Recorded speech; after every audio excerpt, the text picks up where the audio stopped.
Be sure and tell them Large Marge sent ya.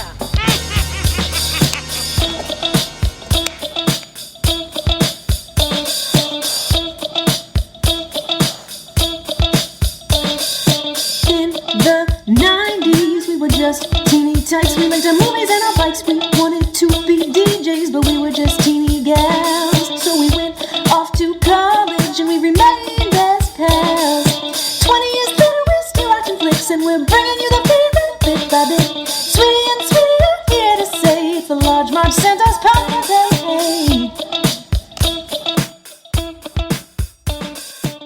Hey. Hey guys, welcome to the Large Marge Sent Us podcast, your favorite podcast where two sweetie sisters talk about movies that shaped their childhood. I'm Sweetie with an IE. And I'm Sweetie with a Y.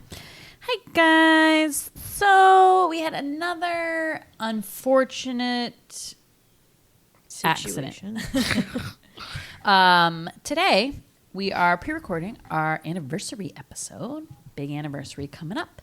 And we were so excited because we were going to do Cocoon. Which anniversary? Our 4-year anniversary. What is that? I'll have to look that up. Probably What kind? dumb, like Paper. No, that's one. That's like one. Yeah. It's probably not bad. Wood. Maybe it's Pretty stone. So we're gonna do Cocoon. We're all excited. The whole Wilford Brimley connection, whatever. We're still gonna do it, guys, but we had to order a DVD because it is not streaming anywhere. It's weird. It's really a weird thing. And it's honestly hard to get DVDs. I found one really cheap, but it might not be here for a couple weeks. So we're going to put that on hold. But, I mean, we're still going to celebrate our anniversary in this mini little way by doing a mini episode. Mini bonus ep, as we used to call them. We've been doing one of these in a while. You know, We did one recently. We did. decided to do one. Because I was like, we haven't done a mini episode in a while. So I decided to do... And I don't remember what it is. Okay, because we're used to doing mini episodes about 90s, 80s, and 90s game shows, TV shows, a lot of the ones on Nickelodeon. So this is another case of those, or those episodes. And we decided to do... Salute Your Short!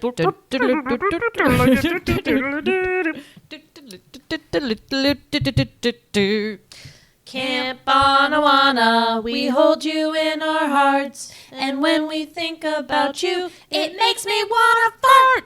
It's I hope we never part. Now get it right or pay the price. Great television series by on Nickelodeon in the 90s. 91, I think it's in. It said 91 to 93. Okay. There were 23 episodes. I guess only 2 seasons. If you look on, we got these able to stream on Amazon Prime. There were 2 seasons worth. I'd say like 12 episodes are up there. So not quite the 23 as promised. Salute Your Shorts was definitely one of the little series on Nickelodeon. So with like Clarissa Explains It All, Hey Dude comes to mind, Wild and Crazy Kids. You can't do that on television from like years before. You know, these little TV shows that were really, really funny, all about kids in, various situations. Alex Mack started to be... Was it on Snick? A little bit. No, it was on Snick. A little bit more produced. Shelby Woo. Remember that one? Of course. That was a later one too, and I think they got like a little bit better, well made. This one like seems a little low budge, but in a good way. And it's about, perfect for now and why we're doing it, summer camp, right? Mm-hmm. Summer camp? Summer camp. Fun. The elusive so jealous. summer camp. Well, it's interesting. Summer camp, I was, I don't know, like I was very torn because on the one hand, you had Salute Your Shorts, which seemed like a bad place to me because the only counselor seemed to be Ugg, who was like this terrifying man with long hair and zinc oxide on his nose, like permanently. He was just always really gross to me. And I was like, I don't want to go to camp if my only counselor is this creepo creep. And then on the other hand, there was Bug Juice, which was one of my favorite shows on the Disney Channel. It was like a early reality show on the Disney Channel about a camp. And it made me want to go to camp and like have a boyfriend. And I just thought that could solve all my problems. But we were not camp people. No, we definitely were not camp people. I'll talk about my like one camp experience, and I think Sweetie's might be similar. That does not count as Cape Cod Sea Camps thing that we did. We'll talk about that later. But yeah, we weren't camp people. But I feel like there's two like camps like situations. Okay, so you have the Bug Juice one where it seemed like kids were having fun, and that seemed like a good time, right? Then you have the other vein of camp things, which is like also a lot of movies, I feel like, where like the kids seem miserable and they don't want to be there. Yeah. And this is kind of what Salute Your Shorts is. Like it was like camps. Was that like a babysitting thing basically that parents were like, okay, I'm sick of these kids. They need to do something this summer. They're not at school. I need to send them away to somewhere. Right. Probably. And like, so that was kind of, because in this one, the kids like don't really seem like they want to be there, and they're not having that much fun. Well, if they only have one camp counselor named Doug, then you wouldn't have fun, would you? Right. So we only watched 2 episodes. As we said, there's about 23. I remember kind of, this was played sort of like randomly, in the programming for Nickelodeon, right? And I guess by 1997, I read were only showing it on weekends, and then they completely phased it out because the guy who was running Nickelodeon wanted like a little bit more branded, like kid-friendly shows. And this one is like pretty sarcastic, like he thought it had like adult humor. I don't know if I'd say that, but they eventually like phased it out. So it was definitely one of the earlier programmings. They actually filmed this in Los Angeles, not in Orlando, where a lot of like the Nickelodeon stuff was filmed. And I guess when they moved to Orlando, all the kids quit because they had like were living in LA and had lives and stuff there and whatever. So Salute Your Shorts, as we said, 91 to 93 it ran. Cast of characters, not any well-known people now, but when we've been watching 80s and 90s movies, like they do pop up as being like we've seen Donkey Lips what was a he couple in? times. No, once. I think at least twice, but it was one we just did recently. Yeah, I know. I can't remember now. Budnick is in Terminator 2. He was great. He was on a lot of like early shows. He gets the and credit in this show, which I always feel like is the biggest. Well, he's the best part, and I think the best actor by he's far. definitely he's like a classically trained, amazing he's a comedian. I know. I love Budnick. Okay, so you have Bobby Budnick, so kind of star of the show. Budnick or Budnick? Budnick, I think it's it is. Budnick. It's Budnick. Yeah. Okay, sorry. I always thought it was Buttnick. Bobby Budnick has a awesome 90s mullet, but he's also like a ginger. So it's this like ginger mullet. Like my worst fear. Yeah, I feel kind of bad for him, but man, is he funny. His little buddy there, Donkey Lips. Eddie Gelfin is his real name or something, but they call him Donkey Lips, and he's sort of like the bruiser of the camp, and Budnick's little sidekick. You have Sponge, the nerdy, dorky one. I forgot what his real name is. Who brings his giant computer to camp with him. And so he's named Sponge because his brain's like a sponge. He, soaks up all this knowledge and one could say my brain is like a sponge. Yeah, but he's good at trivia. You'd want Sponge on your trivia team. Good at trivia.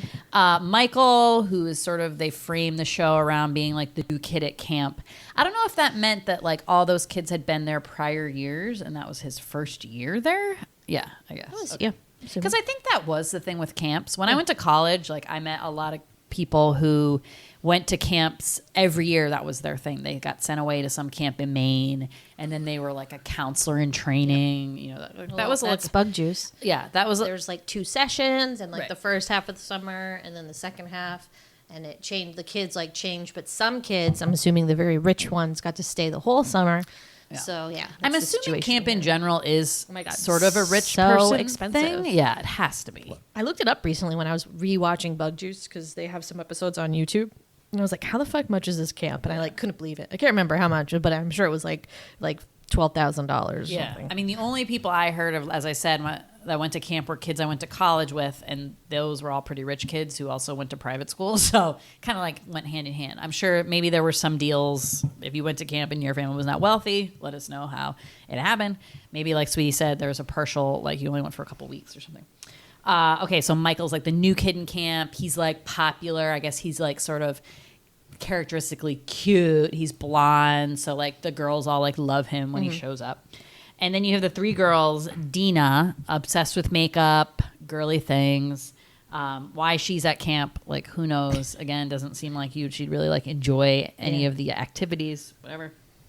Telly, the resident jock, loves sports, wants to play professional ball. What kind of ball? She is basketball, right? Okay. She's good at every sport. She didn't mention, Yeah, but she she's did. holding a soccer ball in the opening credits. So Oh, no, I think she loves all ball games. All And balls. she's good at all She ball wants to games. be- But I think she wants to be a basketball player. professional. I mean, balls she's player. so sporty. She has prescription goggles, swim goggles, which you really I mean didn't it. even know that was a thing. I Yeah. was shocked. Oh yeah. And then you have Zizi, who's sort of like the resident hippie, dippy. Loves Earth, the Yeah. Earth, and yeah. And then the one camp counselor that exists is the other, I think, really good character, Kevin Lee, a.k.a. Ugly. So in the beginning of the pilot, they start chanting like, "Hey kids, like I'm your counselor this year, Kevin Lee," and Donkey Lips starts chanting, "Ugly, ugly." I mean, that's terrible. He is ugly. So he still grosses me out. Like I'm still just like, ew. You're probably molesting people, and I don't know. It's that long hair. It just I can't get past it. I can't get past it. Definitely a rape artist, but it's funny they make a joke like he failed out of like phys ed teacher school. That's why he's like a full-time camp counselor. Because it's like, who is a camp counselor, right? What? Gym teacher school. Well, Budnick like said that. As a joke. It's a joke. I know. I think that is really his story. No, Yes, there's no such thing as gym teacher school. there might have been. It's a serious job. And that then needs you to can be call up taken Miss Stevens from seriously. NHS and see how she got that job. As far as I know, teachers are just like, you have a teacher certificate, you're a teacher. Right. Phys ed, how hard can it be? Oh, sorry. There was a loud truck it was I don't think Ted's they, I don't towing think they truck. heard it. So, so he is the camp counselor. He's kind of just a jerk, and the kids just mess with him the whole time. That's basically like every episode. They're just basically like messing with Ugg.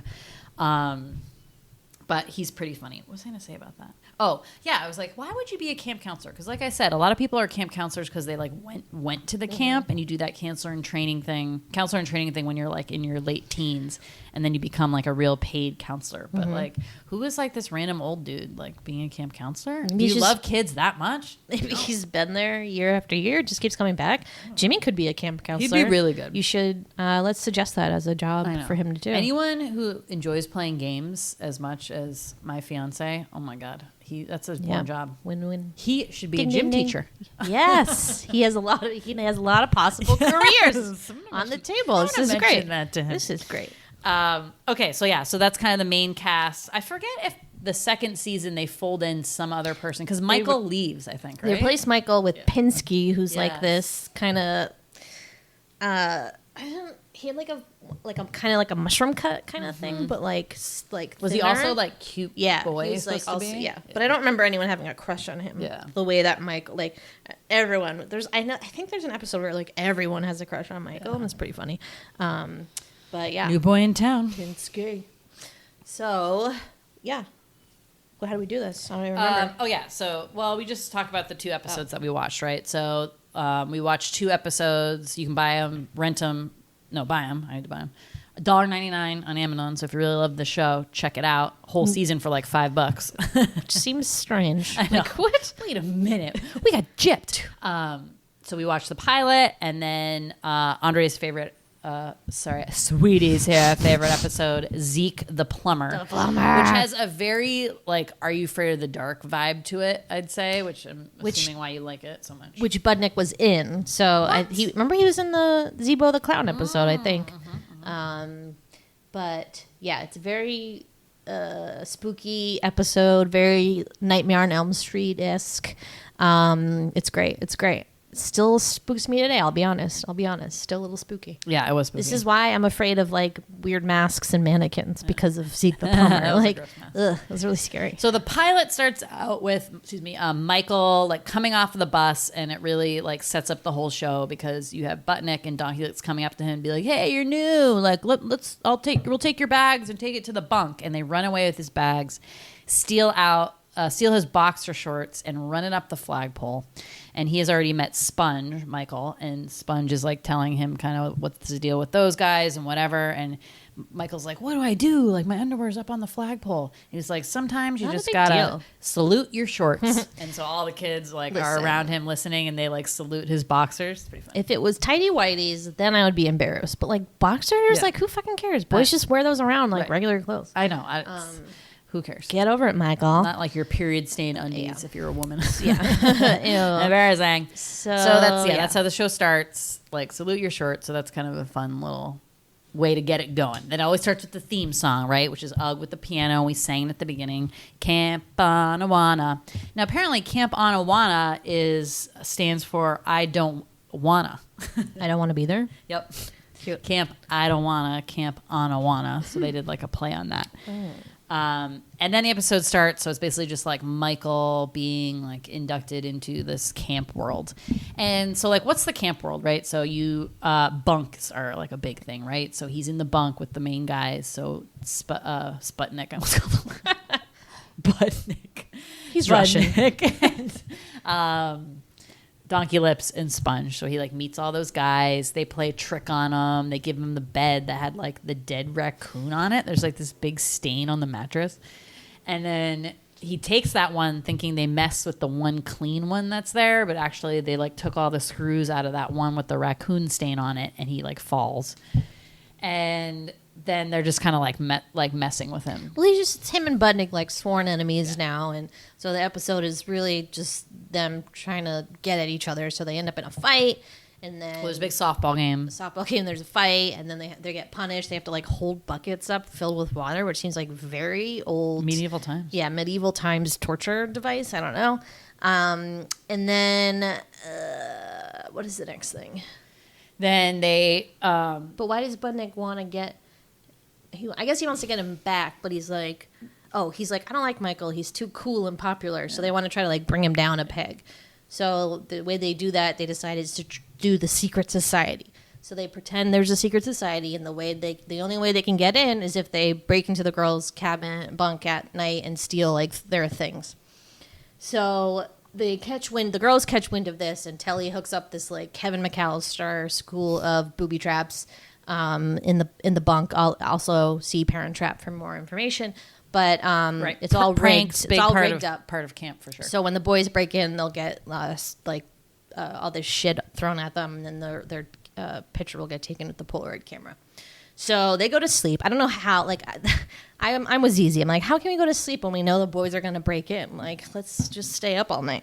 So come 2 a.m., here come Michael and Sponge. They see the booby traps, so they avoid them. Except for the Polaroid camera, I think they trigger with the... They try to take Telly's mitt, because that was her. It was like over the thing. But they get Zizi's diary, Telly's glasses, and Dina's makeup kit, her kit and caboodle, which I loved. And they still make those. I saw some at Target the other day. Reminds me of your ballet shows. And so you get the old kit and caboodle, right? I had a sweet one. I had a lot of cool makeup in there. Yeah, it was like magenta and turquoise. Yeah, it was a pretty basic one. I couldn't fit a ton of stuff in there, but man, that thing was useful. I mean, I think like makeup artists still use those. They're really good for it. I'd use one if I had the space, but I don't have the space. Yeah, in the I don't bathroom, even it know wouldn't be able to like fit shit anywhere. anymore. I'd be like, what do I do with this? So then, but I don't like. I'm missing this So part. Ugg hears a noise. okay. It's Michael and Sponge, so they get down and like try to hide. So Ugg creeps into the cabin, sets off this trigger of like this dollar bill on a fishing line from the ceiling. It just like plops down, and he's like, He's like, I'll take this. And he's so dumb. Takes it off, and then that triggers all the stuff. So he gets beans dumped on him, shaving cream, but everything goes Honey, awry. And then feathers. it hits all the girls. Yeah. And I'm like, why did you rig it up so that you They hit didn't do it yourself with correctly. it? They had all these eggs hooked up to mouse traps, and they flung them like a slingshot onto him. I mean, it's a hot mess. It's a mess. So it kind of backfires on them because they get out, yeah, but they don't get in trouble. Michael and Sponge get to sneak out. So they go back out, run back to the cabin, make it there in time before Ugg comes in. He's like, who did this? And my question was like, obviously the girls did it, but I guess not, because they can't prove that, because it could have been the boys doing that to get the girls like those traps would go off to the girls, you know? So I guess maybe it wasn't clear cut. Yeah, but I thought he was yelling at them because he wanted to know who set off the trap. I think he thought they made the traps. But so he was in the girl's bunk. yeah, because they wanted to trash the girl's bunk. I mean, Yeah. if you think of it logically, it's like in the Parent Trap, that was the situation too. They snuck in there to trash the bunk. So, but yeah, they don't give it up. So then the girls are like, "Where's my stuff?" And they had planted all the stolen things in this other weird kid's bag that he brought to breakfast. It's like this giant duffel bag. And like, where are you going? You leaving? And also Telly's glasses are broken because Michael stepped on them when they were running away, and it was a whole big deal. So, so they try to get this kid. They're like, he did it, and then there's this big like, what is that called? Like a pitchfork kind of like mob scene, and they're like, let's give him the awful waffle, and we never find out what the awful waffle is, which I was shocked about because. I think you do because I thought Sponge got it at one point. Well, what is it? They put like syrup. They pull up your shirt and put syrup all in your stomach. That's it? Yeah. There's no waffles involved. No, you're the waffle. I thought they were like smashing waffles on your stomach. No, you are the waffle. Why is it awful? It's syrup all over your belly. That's pretty awful. It wouldn't be great, but How do you get kids syrup like off kids you? like getting all dirty and yucky. I don't know. What? Not that age. I remember once I got sap on my fingers, like when I was playing outside, and it was like intolerable. Yeah. I was like, I don't know what I can do about this. I know. It's bad. It's bad. How I would you? Googled. I mean, now we have Google, so you can be like, how do you get sap off your fingers? And I think it's oil. I think you just have to put like a little bit of olive oil or any kind of oil. It should take that sap right Like off. peanut butter, isn't that like the Maybe, peanut yeah. butter way? Yeah, peanut butter could work too. Maybe it's peanut butter. I don't know. But anyway, so Michael feels bad about this and like interjects. He's like, I did it alone. So he takes the fall, strikes up like a weird romance with Telly, and Yeah, that goes nowhere.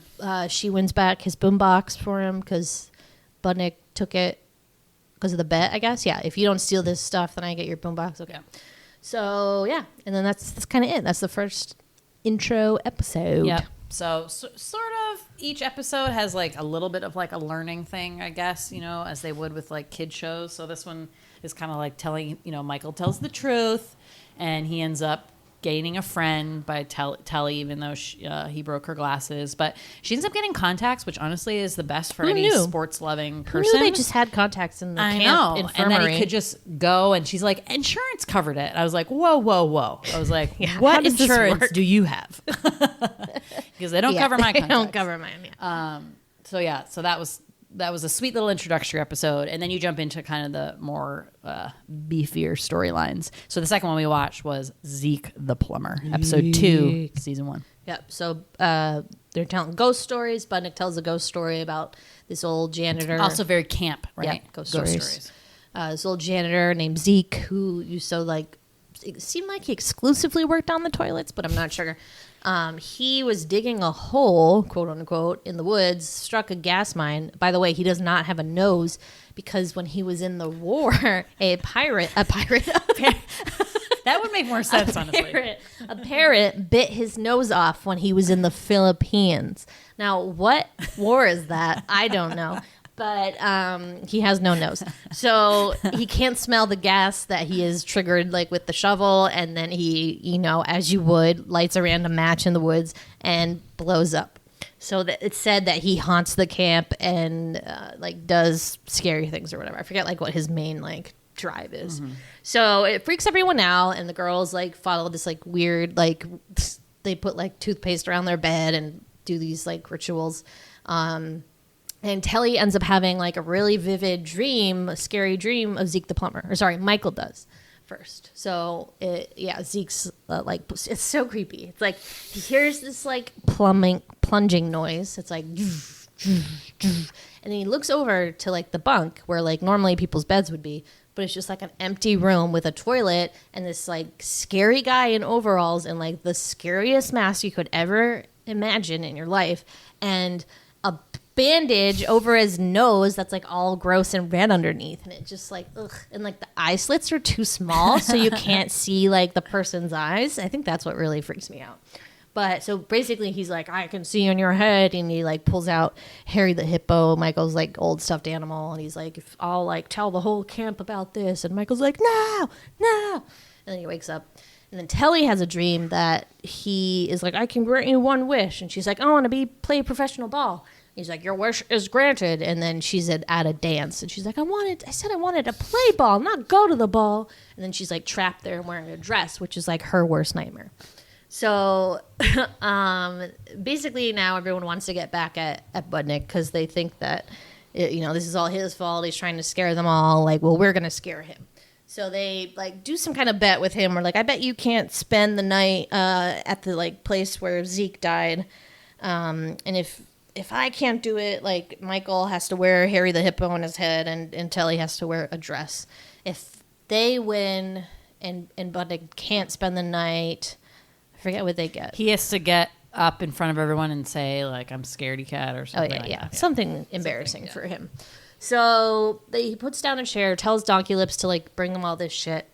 Ends up being the shit that's going to help him not be scared because he's going to set traps for people. So he, like, sprinkles potato chips on the ground and, like, rigs up all these traps. Why kids know how to make all these like crazy booby traps is beyond me. Everyone is Data from Goonies, apparently. It's like Kevin McAllister. It's like they're just like pros. Like I would give me like if someone was like set some booby traps, I'd be like what? And like I'd like set a mouse trap on the floor and be like, yeah, like it's so complicated. I would never be able to rig that up. But he does it, and then they all try to scare him in various ways. Ugg decides to join. He's like, I got my own plan. Don't worry about it. The girls put pantyhose on their heads and run out screaming, thinking that'll do it. But Budnick was one step ahead of them and already like hid and put this dummy, and he was hiding in the trash can and like grabbed them, and they freaked out. Michael and Sponge whipped up some like ghosts on a stick. Ghosts on sticks or like crucified kind of ghosts, scarecrows, something. Yeah, there's maybe some corn husks involved. I don't know what was happening with that. And their solution also was to be like, ah! I know that's the thing. Like if he's scared of Zeke the Plumber, like wouldn't you want to do something a little bit more around that? Like toss a plumber, like he's Adam or something. Of Zeke the Plumber. He like invented Zeke the Plumber. Did he? Pretty sure. Yeah. Well, then how did Sponge find the location where he like potentially? He just made that up. I thought that was just like a joke. I don't know. Who knows? Camp Urban Legends. That's like who knows? But yeah, so they all get caught and they do get outsmarted by Budnick because he is like pretty good at seeing what they were going to do and scaring other people even worse. And so he all those guys leave, and then Zeke the Plumber actually comes out of the woods. So he gets freaked out initially and is like running away from him in terror. And then Zeke the Plumber catches up to him, but then happens to say, I smell your fear. And then it clicks to him that's not really Zeke the Plumber because Zeke the Plumber doesn't have a nose and he can't smell. So then he's like, rigs up, his last booby trap, which was a cooler filled with rocks that if you step, that one where you like step on a rope like circle, and then there's a heavy weight on the other side and it triggers that to go up, and then you go up in a tree basically.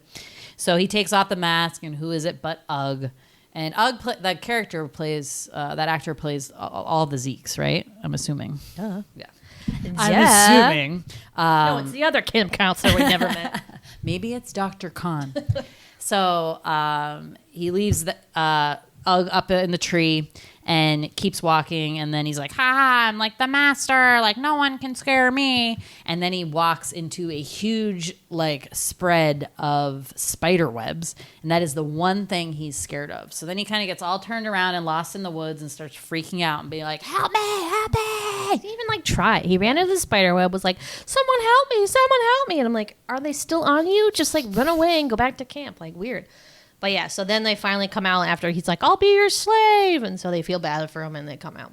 So then, I mean, now he's like, he thinks that they're his friends, but they're, I don't know, they're kind of like, it's one of those things where you like hate the bad guy. It's like Roger Klotz and Doug, where you're like, does he have friends? And then there's some episodes where they invite him to things and you're like, are you friends with him? He's still part of the group, though. Yeah. So like that's everyone really, just hates him. There's other kids in this camp because they have like extras, right? But they aren't ever like involved in the story. So it's always these same 6 kids.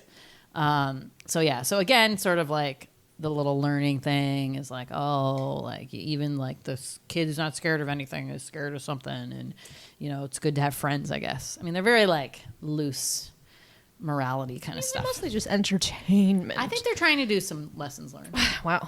Well, they flew past my head when I was This watching show is this. deep. But I enjoyed it. We chuckled a lot. I think that the writing is decent. I think the characters are good. I was obsessed with Dina Alexander as a young child. I wanted to be her so badly. I thought she was so pretty, and I was like, why can't I be as pretty as Dina Alexander? The other thing is that I thought they were so old. Like when we were watching this, They're babies. they are babies. And it's wild. Absolutely wild. I mean, how old do you think they're supposed to be? Like 7th grade, maybe? Yeah. Yeah. Probably not. Yeah, probably not. Like probably we just watched the new Babysitters Club, and they go to the that Right. camp at the end, and they're about going into 8th grade or something. Yeah, I feel like middle school is like a ripe time for camping, because you can really like stay on your own by then, do kind of sleepaway kind of stuff, and I think that's kind of starts then. Yeah, I too was obsessed with Dina Alexander. She was cool. I liked her style. But I thought it was a really funny show. I remember a bunch of the different episodes.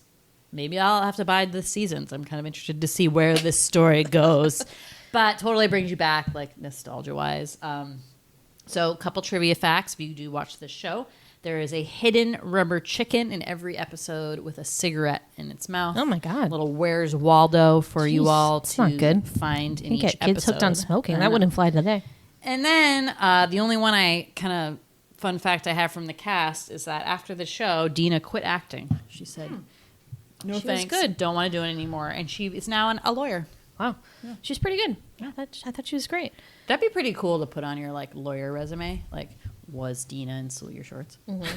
Where's Venus de Milo at now? I know. I love that. She has a really nice headshot, so I'm assuming she's still acting or has done stuff. Go I know Venus. that name was great. I was like, what? Venus. So de Milo. let's talk about our own camp experiences. Again, we don't really have those. We didn't have one. We had one on Cape Cod that was close to us called the Cape Cod Sea Camps. I don't think if you lived on Cape Cod, you went to Cape Cod Sea Camps. It seemed like something that kids from other places came to go to. And then I know there was a couple like closer to the bridge, I think, that like camp style, but those are kind of, I think, the only places, where they had them on the Cape. But it would be a good place to go for camp for sure. But so the one camp experience that I had was our charter school, so the middle school that Andre and I both went to, did a weekend at the Cape Cod Sea Camps. And you went with the school and you got placed in like a bunk. You ate dinner at like the mess hall. You had to be in all these organized games and stuff. So that was like a one shot at like a camp. And it was during the week, right? Yeah, it was like Wednesday to Friday or something. And it was fun. I mean, it was a nice taste of camp. And for someone who had never been, like, I remembered like how fun that was. We definitely did have something where like the guys were going to come and raid our place or something. But the teachers were like in the bunk too, like on ours. I don't remember teachers in our bunks. Oh, Yeah. it was just they did the bunks by grades. It wasn't like Okay. Well, I was in 8th grade. except What there were was you? like this big the White House they called it, where like they would it would switch back and forth. Like the girls would get it one year, and then the guys would get it one year, and then the year that we were supposed to get it, and these would be the 8th graders that would get it. The year we were supposed to get it was the year that the girls would have gotten it, but they stopped doing the overnights when I got to 8th grade. So it's just like a day thing. Okay. But it definitely was overnight, 6th and 7th grade. Yeah. And there was a talent show, Yes. which was the big deal. Yeah. So, prepped lip syncs for those all 3 years. I hope there's one of those. 2? One of them, yeah. Yeah. You drive me crazy, Britney Yep. Spears. It was great. It was a wonderful time. It did make me want to go to camp a little bit, but like not too much, because I didn't I liked playing some games, but Yeah. some games I hated Me too. playing, and I was like, I don't want to do this. Exactly. And I was like, I only like a couple games. I can't do games all day. This is how I am even in my life right now. This is my relationship with Jimmy. Like, he wants to play games all the time, and I'm like, I can do like one game, and then I want to relax. I want to sit down. I want to read a book. Like, I just can't do games all the time. Like, I'm at the beach. I don't want to like toss a ball all Right. day. I want to sit down. I want to eat my sandwich. I want to read my book in the sand. I want to go swimming maybe. It's like, so yeah, I agree. It was like, and then, but they sprinkled in like crafts and stuff. I remember we made dream catchers like when I went to there. We didn't do Yeah. that. Wow. And in this particular camp, like you can still see this now. There's like a big hill kind of when you drive up, and there's all these set up archery targets. This has like been our whole life. We've been driving by this camp, and that's like what you see basically. And I remember when we got announced that our charter school was going to do this, I'm like, yeah, we better get you to do archery, because I've driven by those targets like literally my whole life, and I've been like, I want to do that, and we didn't. Never did archery. Did like there was a soccer game. Yeah. There was like this. There was just like stupid shit. And I'm like, I don't listen. If I never have to play another game and capture the flag, like I will die happy. Yeah, Like I hate that fucking game. It's too stressful I and didn't scary. mind in elementary school, but then once you got older, I was like, I'll tell you what my game was. My game was floor hockey. That was my number one in elementary school. We didn't get to play it as much in middle school. Sometimes we'd play pillow polo, which was like very difficult, but I also enjoyed it. I was a defense player. I was great. Not to toot my own horn, but they do have floor hockey in Salute Your Shorts, and they called it lodge hockey. Yeah, lodge hockey. But that was fun. It was good. Yeah. Capture the flag is way too stressful. I'm sorry. Once you're in jail, okay, here's the problem. Everyone gets into jail, and you're the one person left who has to break everyone out of jail. I'm sorry. Or that you is have to the most defend the flag, stressful- though. Stressful. Someone part. has to defend the flag. That's the thing. I never defended the flag, but I feel like I was the last person always on my team who would need. Come on, Emily, you got to break us out of jail. Come on, because we were not people who took chances, so we did not do well at Salute. I mean, I was fast. I was a good runner, but I wasn't like but as I'm not fast like as some I'm of gonna the try guys. to steal the. Yeah, I was not gonna steal that flag. Sorry. Oh, totally. And then once you got to middle school, like when you're in elementary school, I feel like the divide between girls and boys is like not that apparent. You all basically the same skill level. Like I could run faster than a lot of boys in elementary school. Yep. Once you got to middle school, though, like that divide like gets bigger and bigger, and you're like, dang, like co-ed stuff sucks. Yeah. Because they're just like just not always fun. they're faster than you and stronger, so it's like not that fun. Not always, but most. Most of the time. Yeah. I mean, not all the boys, but a good chunk of them. And it's just, Yeah. So I was like, screw games at that point. But, yeah, I wonder what, obviously no camps this year because of COVID. So I'm sad for all those poor rich kids who didn't go to the camps this summer. Darn. But yeah, it seemed like fun and was like a great little intro to like what college in some ways is going to be like, you know, like having a dorm like that. Being Or away a from cabin, home, yeah. and being away from home. So those kids who did get to do that, I'm sure like college was a little bit easier for them because you're like, hey, I've done this before. But instead of games all day, you go to freaking classes. You drink way more beer. So yeah, Salute Your Shorts, excellent show. So fun, definitely part of our childhood. And I hope there's equally, you know, a Salute Your Shorts right now for kids watching Nickelodeon. I don't know if there is. It might not be Nickelodeon. It might be Disney or something. I know they redid Bug Juice with like. I thought it was on Disney Plus. I was like, yes, Bug Juice is on Disney Plus. So that was a reality show remake based at a camp. Yeah. I remember like someone. Was it scripted in some ways? No, and, like clearly not. They're like these kids. How old were the kids? Like 6th, 7th grade, probably.